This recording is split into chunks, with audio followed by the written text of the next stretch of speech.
गायनासाठी मार्गदर्शन केलं स्नेहलताई कोके यांनी. या विद्यार्थ्यांना आपण सणांची गाणी शिकवली. आपली संस्कृती इतकी उच्च आहे, त्यात इतके छान छान सण आहेत. सण साजरा करायच्या हल्ली पद्धती बदलत आहेत. त्यामुळे हा सण कसा साजरा केला पाहिजे हे आपणच समाज मानसासमोर ठसवायला हवं.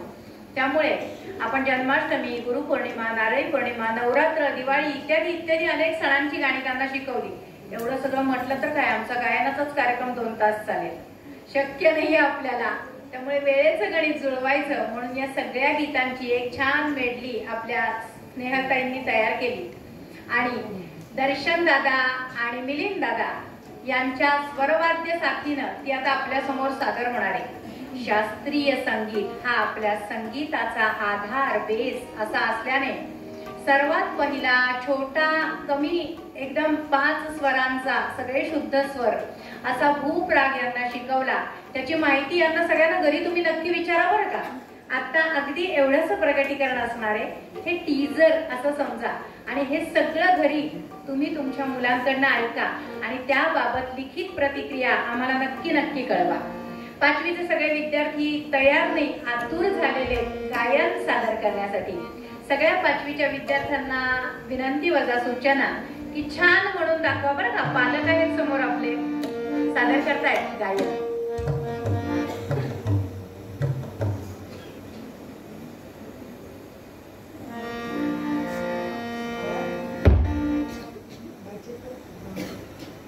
Shara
स्वर प संवादी रे जाती ओढव संपूर्ण वर्जस्वर आरोहात ग आणि ध. राग म्हणजे सर्व वर्ण राग म्हणजे सर्व वर्ण यांच्या योगाने श्रोत्यांचे मनोरंजन करते. या सुमधुर रचनेस राग असे म्हणतात. पकड रागवाचक स्वरसमूहास पकड असे म्हणतात. थाट ज्या स्वरसमूहातून रागाची निर्मिती होते त्याला थाट असे म्हणतात. आलाप विशिष्ट स्वर किंवा स्वरसमूह सावकाश गतीत म्हणणे याला आलाप असे म्हणतात. तान तान म्हणजे विशिष्ट स्वर किंवा स्वरसमूह जलद गतीत म्हणणे. वर्जस्वर रागात जे स्वर गायले जातात त्या स्वरांना वर्जस्वर असे म्हणतात. जाती रागातील स्वरसंख्येच्या आधारे रागाची जाती ठरते. 5 स्वर ओढव, 6 स्वर शाडव आणि 7 स्वर संपूर्ण. वादीस्वर म्हणजे रागातील प्रमुख स्वर. संवादी स्वर रागातील प्रमुख स्वराच्या खालोखाल ज्या स्वराला महत्त्व असते तो संवादी स्वर. तर अशा पद्धतीने विद्यार्थी फक्त रागच शिकले नाही तर मुळात राग ही कन्सेप्ट काय आहे तर अशी सर्व विद्यार्थ्यांना यावर्षी दिली गेलेली आहे. आता विद्यार्थी तुम्हाला जे वाचन करून दाखवणार म्हणजे राग देश त्याचे काही अलंकार अधिक होतील आणि मग राग देशवरच आधारित असं वंदे मातरम विद्यार्थी सादर करतील.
अजून एक लकी प्रकार वाजून दाखवतोय.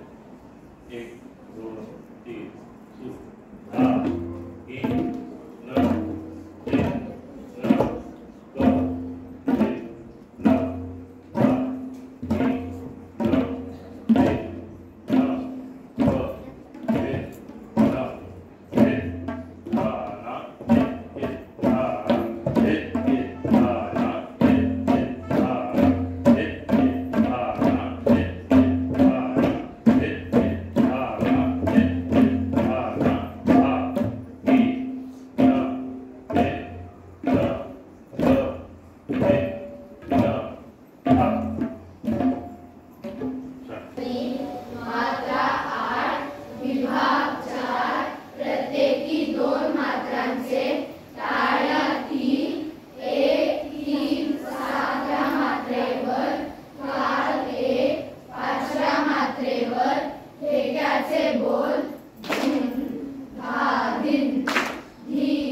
क ते न धा इ न ते न क ते न ते धा ना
ते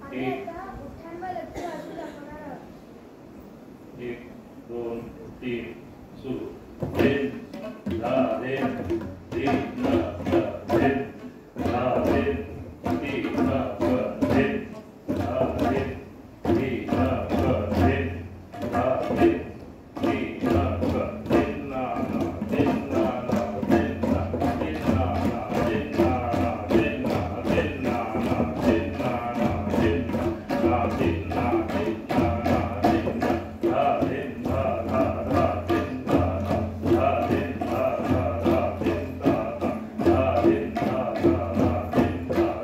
ना ते धा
आपण कसं बरं करायचं, त्याच्यासाठी काय आपल्याला करावं लागेल, त्याच्यासाठी काय प्रसंग पेरावे लागतील, काय क्रम ठेवावा लागेल, हे सगळं या खेळांमधून मुलं करून बघतात.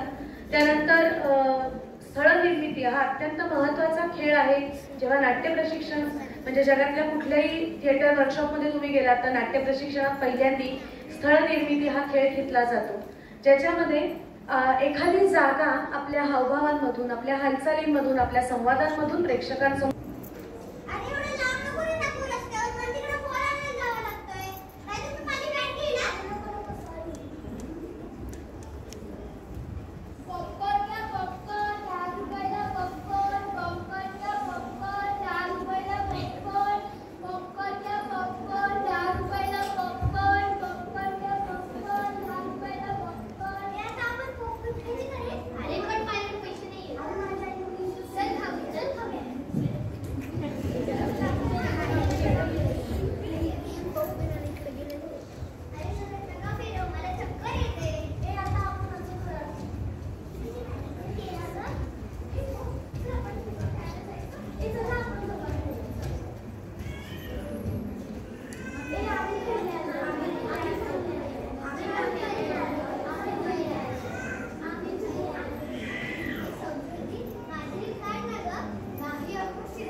खूप मागवते, ऐकूच नाही आलं.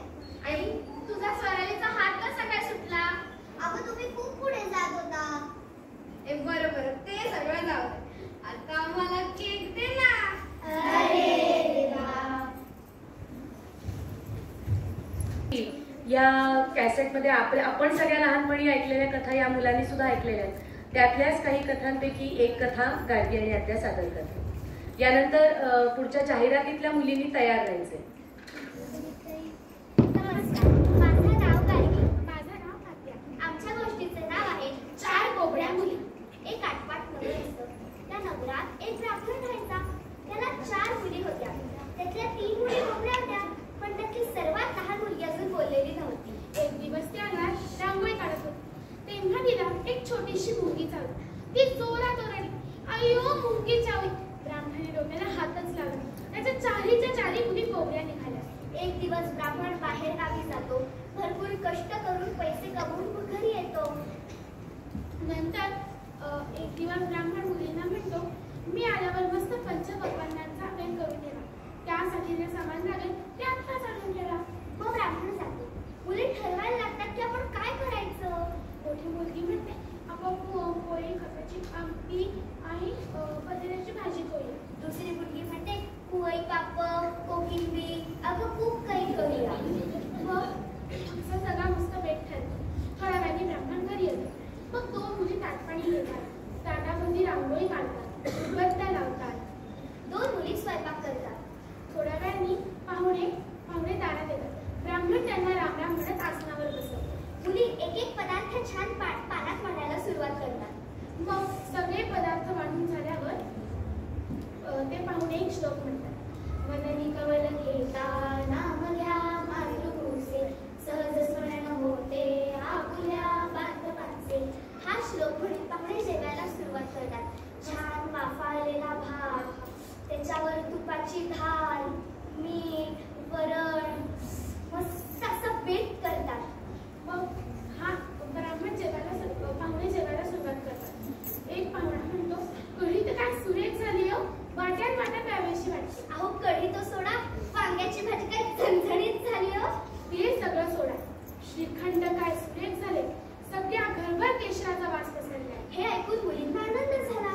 त्यातला एक पाहुणा ब्राह्मणाला विचारतो, इतका सगळा सुंदर स्वयंपाक कोणी केलाय? ब्राह्मण म्हणतो, हा सगळा स्वयंपाक माझ्या बायकोनी केलाय. माझी बायको फार सुगरण आहे. हे उत्तर ऐकून मुलींना राग येतो. मोठी मुलगी म्हणते, हा सगळा स्वयंपाक आम्ही केला आहे. ही बाबांनी सांगितलं होतं ना, पोळी नको. ही पोळी तर पोळी, तू कशा पोळी? ही पोळी, ही पोळी, मी आहे पोहे, मी शांतो बी. हे सगळं बोलणं ऐकून पाहुण्यांच्या घशाखाली घासच उतरेला. त्यांनी कसं बसं जेवण केलं आणि हात धुवून पसार झाले. हे सगळं बघून ब्राह्मण डोक्याला हात लावत म्हणाला, सगळं मुसळ केरात गेलं. धन्यवाद. प्रातिनिधिक स्वरूपात तुमच्या समोर सादर होते.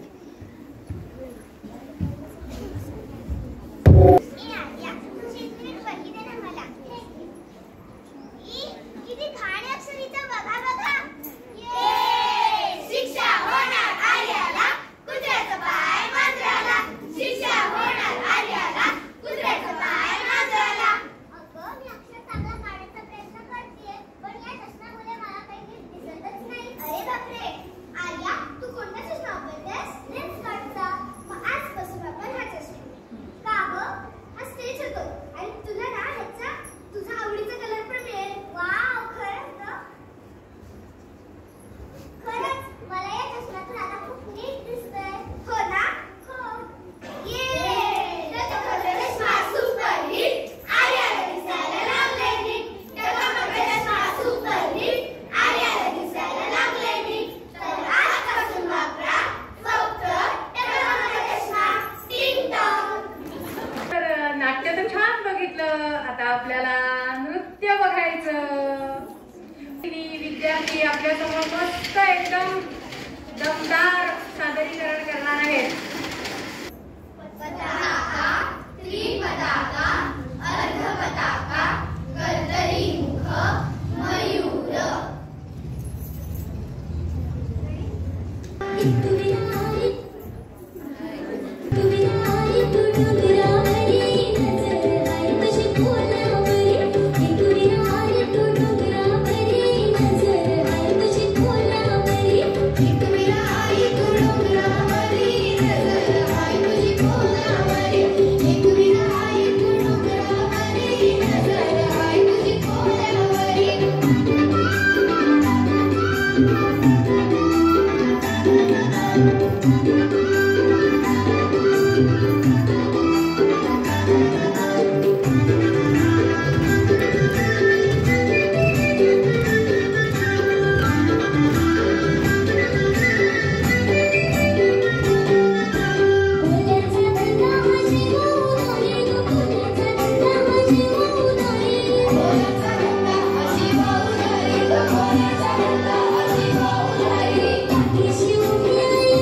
साखर गडीत कधी नाही गेला, साखर गडीत कधी नाही गेला, लिंगोबाचा डोंगूर आभारी गेला, लिंगोबाचा डोंगूर आभारी गेला.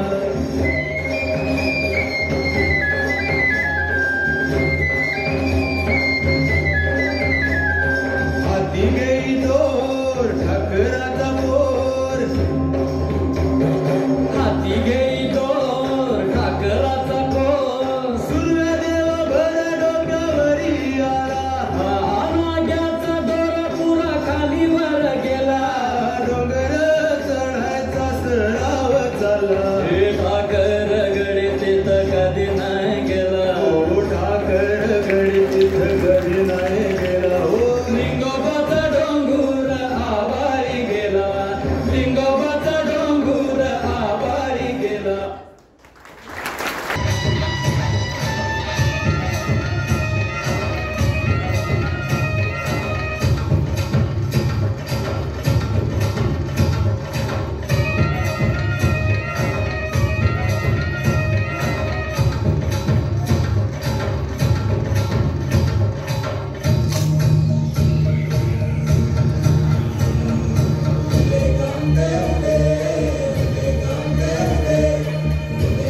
रुपये. शर्मा वडापाव घ्या, घ्या, घ्या, घ्या, जर्सी घ्या, टी-शर्ट घ्या. ओली वडापाव 20 रुपये. शर्मा वडापाव 15 रुपये. घ्या घ्या. वडापाव कसा दिला? फ्लॉवर. कोणते कोणते तुमच्याकडे? आमच्याकडे शर्मा आहे, विराट आहे. तुम्हाला हवे ते? मला शर्मा द्या. नाही थांबा मला विराट पाहिजे. किती झाले? 20 रुपये. साईज वगैरे आत्ताच बघून घ्या, नंतर बदलून मिळणार नाही. मला किती रुपयाला आहे? कोणताही घ्या, 200 रुपये. अरे कमी करा की. नाही हो दादा, आधीच वर्ल्ड कपचा डिस्काउंट लावलाय. त्याच्यात तर तुम्ही अजून कमी करून मागताय म्हणजे. 170 ला द्या. नाही हो दादा, नाही हो. 170 ला द्या ना. घ्या.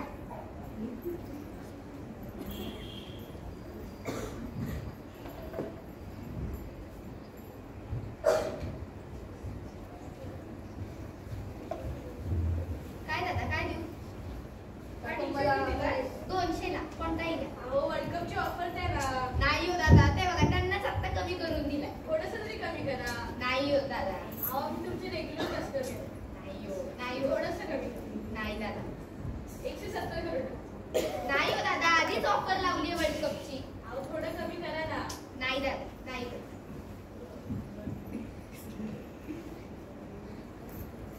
तर याची फायनल प्राइस सांगा. ताई 200 लाच घ्या. 190. नाही ताई. अहो आता वर्ल्ड कपचं डिस्काउंट द्या की. नाही हो ताई. बरं ठीक.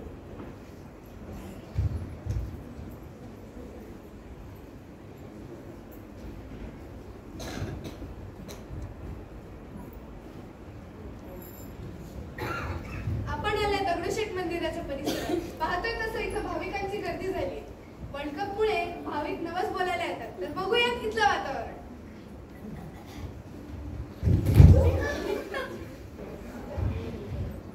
चला चला, उशीर होतोय. इथे पण हारवाला. हार घ्यायचा का? आता दगडूशेठला चाललोय. घ्यायचं म्हणजे काय घ्यायचं? ओ काका, हार कितीला दिलात? तुम्ही 30 पोरं ना, रोज इकडे तिकडे टवाळक्या करत फिरणारी? अहो नाही हो काका, टवाळक्या नाही. आम्ही रील बनवत असतो आणि गेम खेळत असतो. आणि काय हो काका, चेष्टा कसली करताय? अहो उद्या वर्ल्ड कपची फायनल मॅच आहे. विसरलात की काय? आता हे तर सांग ना, तो हार कितीला दिलात? हा हार 100 पर्यंत. काका वर्ल्ड कपचा डिस्काउंट देत नाही, 70 रुपयाला दे. हाय. हे पण कॉन्ट्रिब्युशन करायचं का?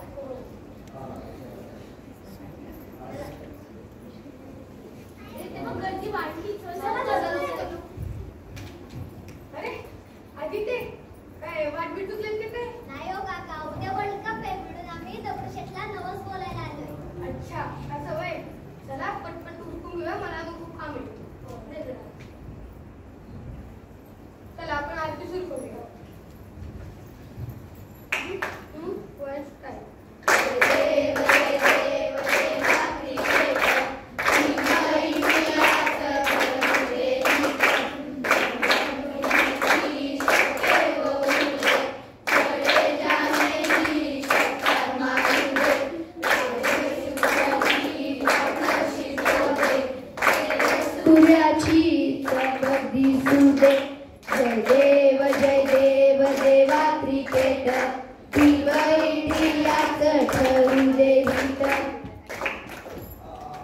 गणपती बाप्पा मोरया.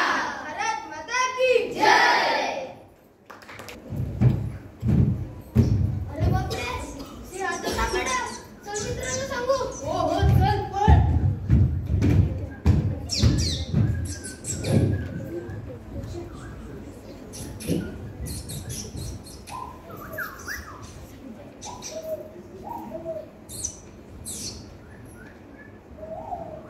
किती घनदाट जंगल आहे. दूर दूर पर्यंत कोणीही दिसत नाही. हो हो, खरंच. खूप हिंस्र प्राणी असतील या जंगलात. पण आपल्याला घाबरायची काय गरज? आपण एवढी मोठी विद्या प्राप्त करून आलो आहोत.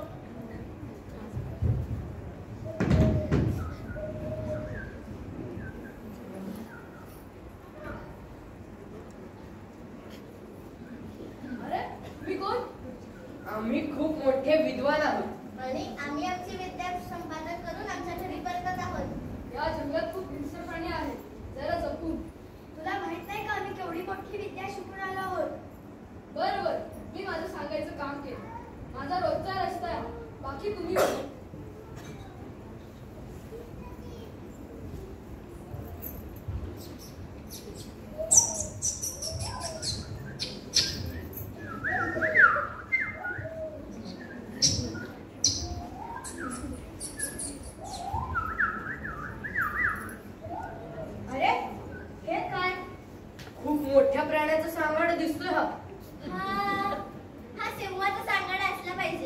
बरोबर, मलाही तसंच वाटतंय. मला एक कल्पना सुचते. आपण ह्यात प्राण होते तर? अगदी अगदी, मलाही तसंच वाटतं. हीच तर खरी वेळ आहे आपण मिळवलेल्या ज्ञानाचा उपयोग करण्याची. अरे तसलं वेडं धाडस नका करू. भित्राशील तर जा, आम्ही जिवंत करणार आहोत. मी तर माझा जीव नाही धोक्यात टाकणार. मी चाललो झाडावर. बघा हा पस्तवाल. ओम ह्रीं क्रीं ओम. ओम ओम भट स्वाहा. वाचवा!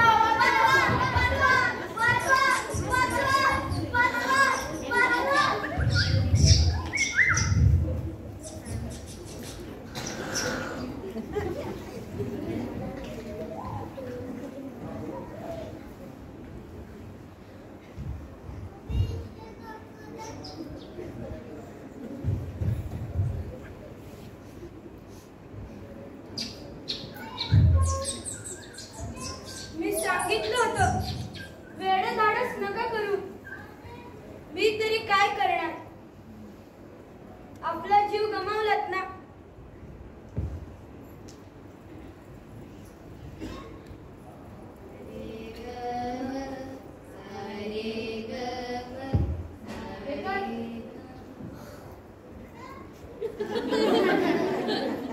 मी तरी काय करणार? फक्त ज्ञान मिळवूनच उपयोग नसतो, तर ते कुठे आणि कसं वापरायचं याचंही ज्ञान लागतं.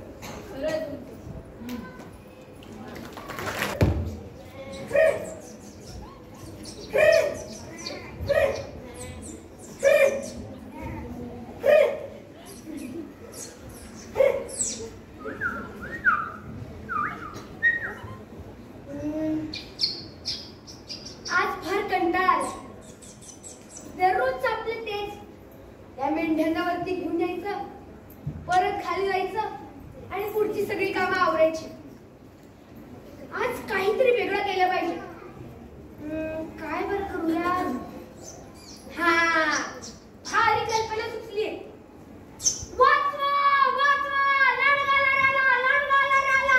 वाचवा वाचवा लांडगाला. कुठे लांडगा? अरे फसवलं रे, फसवलं. किती सहज फसाल. अरे येडायची खुळा, तुला कळत नाही का आम्ही आमची कामं सोडून आलोय? अरे जाऊ दे रे, जाऊ द्या. नका चिडू एवढे. पण भारी मजा आली. चला, या खुळ्याच्या नादी लागायचंच नाही. अरे जा रे जा. चला आता पुढच्या दिवसात पण मजा येईल.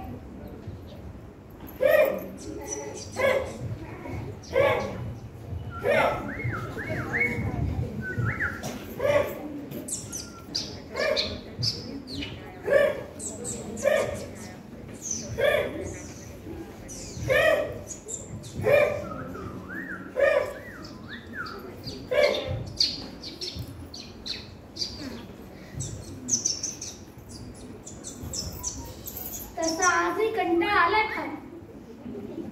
बरेच दिवस झाले ते गावकऱ्यांना फसवून.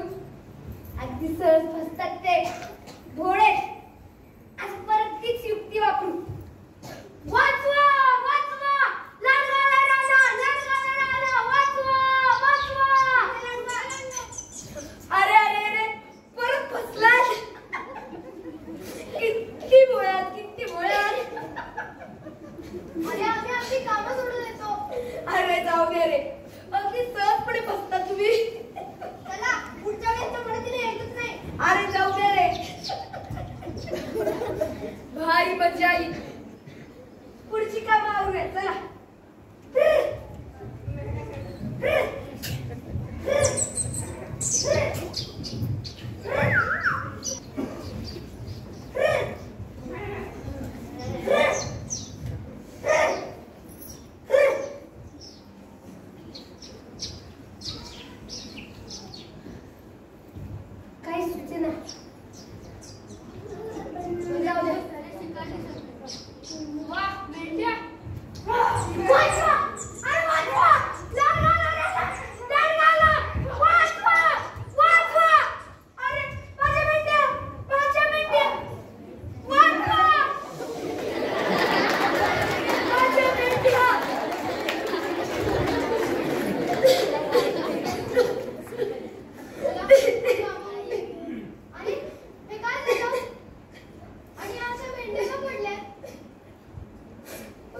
सांगायला होता अशा सगळ्या भेटते.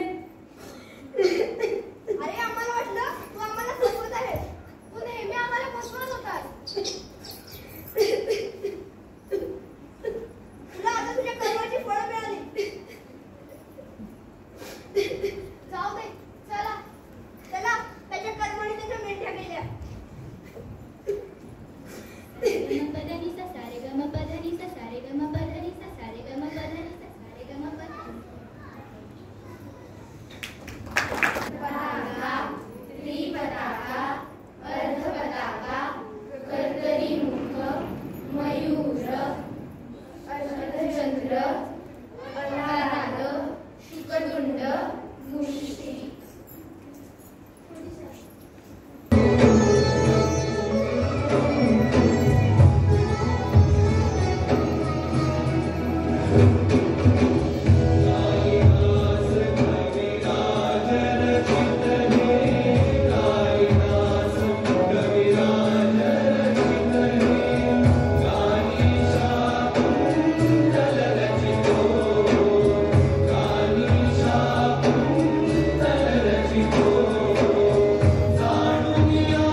जय जय शंकरा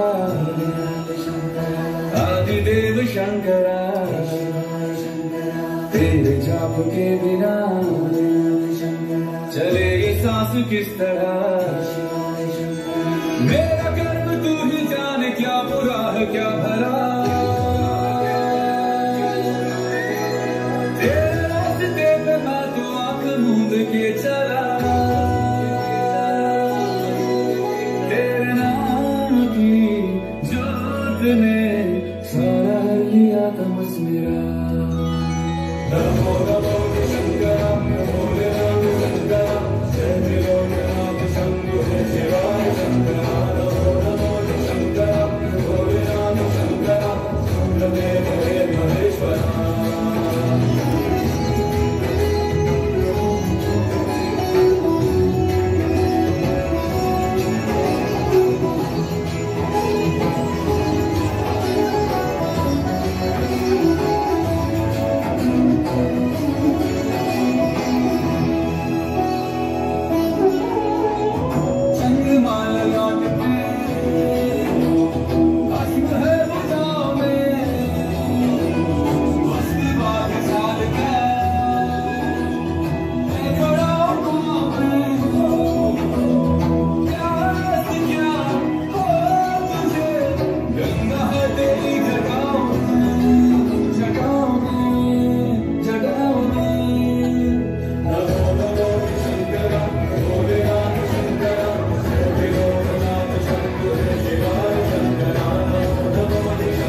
पालकांची मेहनत आहे, परत त्याच्यानंतर सगळ्यात महत्त्वाचं शिक्षकांची, की शिक्षकांनी जे मुलांना पूर्ण वर्षभर शिकवलं ते थोडक्या स्वरूपात का होईना आपल्याला दाखवताना त्यांनी घेतलेली मेहनत ही आम्हाला अत्यंत म्हणजे वेगळ्या स्वरूपात दिसली. आणि मुलं सुद्धा घरी विषय शिक्षकांनी शिकवलेलं कधी कधी आम्हाला सूचना देत नाहीत, पण ह्या शिक्षकांनी शिकवलेल्या सूचना आम्हाला अगदी मिळतातच आणि त्या बसून म्हणजे घरी आल्यावर तू बस आणि ऐक आम्हाला काय शिकवलं गेलं असते. म्हणजे इतकी आवड ह्या सगळ्या ह्याची निर्माण केली गेलेली आहे. तर ह्यासाठी मी सगळ्या पालकांकडनं या सगळ्या शिक्षकांचं आणि शाळेचे आभार मानते. धन्यवाद. कमाल, खरंच कमाल. या कार्यक्रमाचं या सादरीकरणाचं घरी बऱ्याच दिवसापासून डिस्कशन चाललं होतं की मुलाला विचारायचं काय काय करायचं. तो म्हणायचा बाबा खूप आहे. कारण असं किती असेल 5वी 6वी 2 वर्ग काय करते. नाही खूप आहे. आणि खरंच खूप आहे, खरंच खूप आहे. आणि सगळेचे सगळे म्हणजे कुणाला कुठं वेगळं करावं कळत नाहीये. एका भागामध्ये कोणी दुसरा लीड करतोय, दुसरीकडे पहिला लीड करतोय. कमाल. आणि हे आमच्या काळात मी पाहिलं, माझं आठवतं अरे मी इतका गाढव होतो खेळामध्ये, फक्त अभ्यासात चांगलं होतं, मला खेळाचं लीड केलं जायचं असं. पण इथं सगळ्यांना सगळं करायला देणं, सगळ्यांना सगळं ऑर्गनाईज करायला घेणं, शिक्षकांसाठी वेगळ्या टाळ्या वाजायला तयार आहे. आपापलं एकटं कारणं सांभाळणं अवघड असतं, हे सगळ्यांना सांभाळतात आणि ऑर्गनाईज करून सांभाळतात. हे फार फार कौतुकास्पद आणि खरेच शिक्षकांचे आभार. मुलांना तुम्ही कमाल आहात, आत्ताच असे आहात तर पुढे तुम्ही धमाल व्हाल, नक्कीच नक्कीच व्हाल. आणि खूप खूप शुभेच्छा, खूप खूप अभिनंदन. धन्यवाद.